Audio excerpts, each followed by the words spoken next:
आपने बहुत कुछ सुना होगा हमारे और ताजमहल के बारे में, लेकिन आज ये वीडियो पूरी जरूर देखना।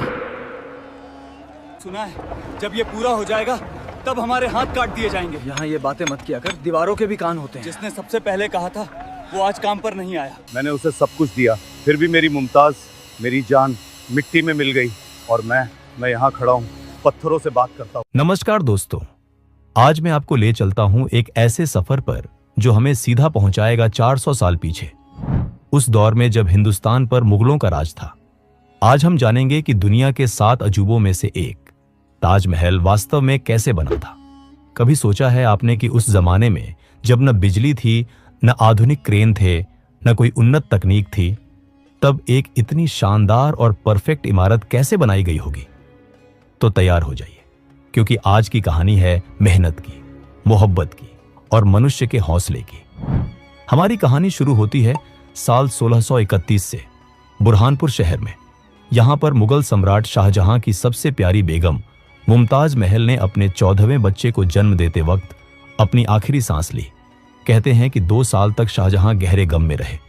उनके बाल रात भर में सफेद हो गए, लेकिन इस गम के बीच एक वादा भी जन्म लिया, मुमताज के लिए ऐसी यादगार इमारत बनाना जो दुनिया में कहीं और न हो। एक ऐसी इमारत जो सदियों तक उनकी मोहब्बत की गवाही दे सके। साल 1632 में शाहजहां यमुना नदी के किनारे एक जगह का चुनाव करते हैं। 42 एकड़ में फैली यह जगह इसलिए चुनी गई क्योंकि आगरा फोर्ट के एकदम सामने थी, ताकि शाहजहां अपने महल से इसे देख सकें। और सबसे महत्वपूर्ण, यहां की मिट्टी इतनी मजबूत थी कि इतनी भारी इमारत को सालों साल संभाल सके। शाहजहां ने पूरी दुनिया से बेहतरीन आर्किटेक्ट और कलाकारों को बुलाया। सबसे प्रमुख थे उस्ताद अहमद लाहौरी, मीर अब्दुल करीम जो समग्र डिजाइन संभाल रहे थे, और इस्माइल खान जो तुर्की से आए थे और गुंबद बनाने के माहिर थे। इनके अलावा हजारों स्थानीय कारीगर थे, हर एक अपने हुनर में उस्ताद। 3 महीने तक शाहजहां रोजाना इन आर्किटेक्ट के साथ बैठकर हर एक विवरण पर काम करते रहे। डिजाइन में इस्लामिक वास्तुकला, फारसी शैली के बगीचे और मुगल परंपरा का सुंदर संगम था। एक रोचक बात, ताजमहल की चारों कोने पर जो मीनारें हैं वो बिल्कुल सीधी नहीं है। उन्हें जानबूझकर थोड़ा बाहर की तरफ झुकाया गया है, ताकि भूकंप या हादसे में वो मुख्य इमारत पर गिरने की बजाय बाहर की तरफ गिरे। अब शुरू होता है शायद सबसे मुश्किल काम, निर्माण सामग्री लाना। सफेद संगमरमर आया मकराना से, जो राजस्थान में है और आगरा से लगभग 300 किलोमीटर दूर है। मकराना का मार्बल दुनिया का सबसे बेहतर गुणवत्ता का माना जाता है। बिल्कुल सफेद, चमकदार और थोड़ा पारभासी। पहाड़ों की चोटियों पर मजदूर पत्थर काटते थे। एक एक ब्लॉक का वजन 2 से 3 टन होता था।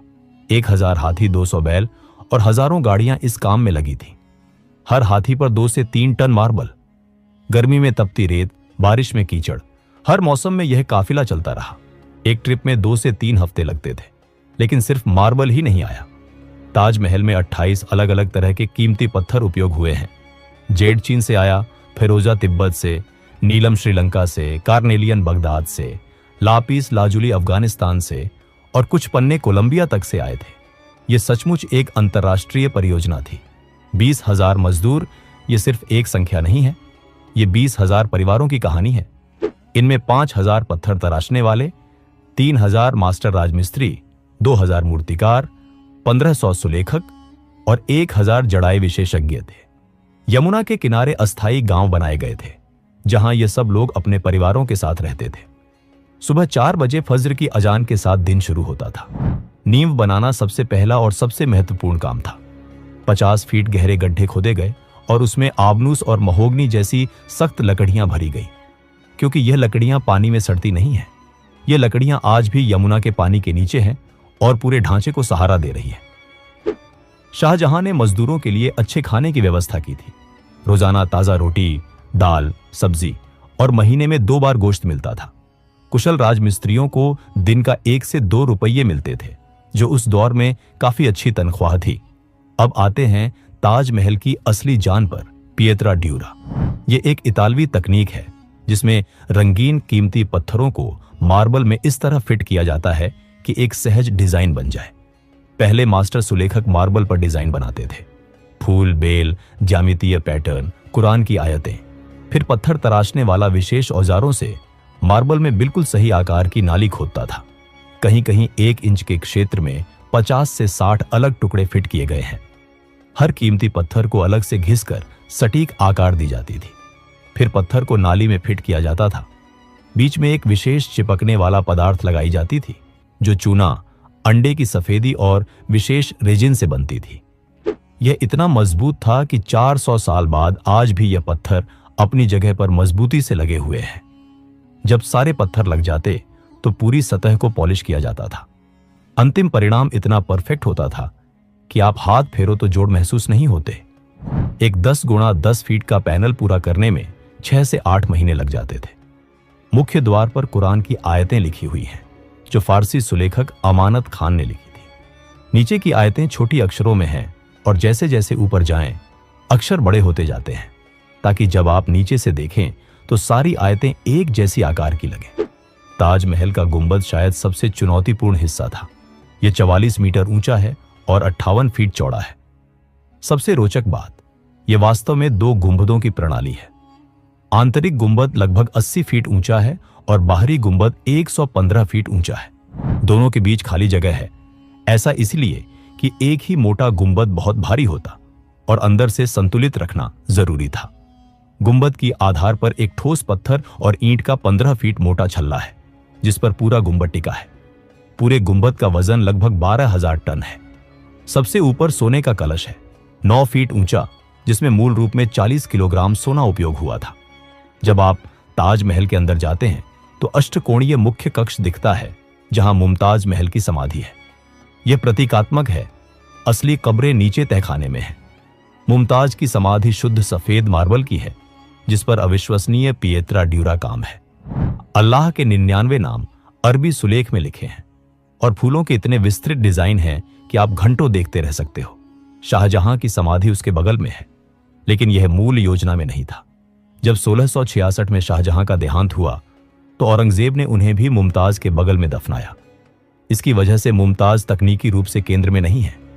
समाधियों के चारों तरफ मार्बल की जाली है, एक ही टुकड़े से काटी गई, और गुंबद के अंदर एक प्राकृतिक घटना है। अगर आप केंद्र में खड़े होकर आवाज करें तो 28 सेकंड तक गूंज सुनाई देती है। 20 साल की मेहनत के बाद 1653 में ताजमहल पूर्ण हुआ, लेकिन जिंदगी ने शाहजहां के साथ एक और क्रूर मजाक किया। 1658 में औरंगजेब ने सत्ता के लिए युद्ध किया और शाहजहां को आगरा किले में कैद कर दिया। अंतिम 8 साल उन्होंने उस किले में गुजारे, जहां से वो सिर्फ एक खिड़की से ताजमहल को देख सकते थे। रोज सुबह रोज शाम वो उस खिड़की के पास बैठ जाते और यमुना के उस पार अपनी मोहब्बत की यादगार को निहारते। उनकी आंखें कमजोर हो गई थी, सेहत बिगड़ गई थी, लेकिन वो देखना नहीं छोड़ते थे। 1666 में जब शाहजहां इस दुनिया से गए तो औरंगजेब ने उन्हें मुमताज के बगल में दफनाया। आखिरकार वो अपनी मोहब्बत के पास पहुंच गए। तो दोस्तों, ये थी ताजमहल की असली कहानी। 20,000 लोगों की मेहनत, 22 साल का सफर और एक ऐसी मोहब्बत जो मौत से भी ज्यादा ताकतवर निकली। बिना आधुनिक तकनीक के कैसे यह चमत्कार हुआ?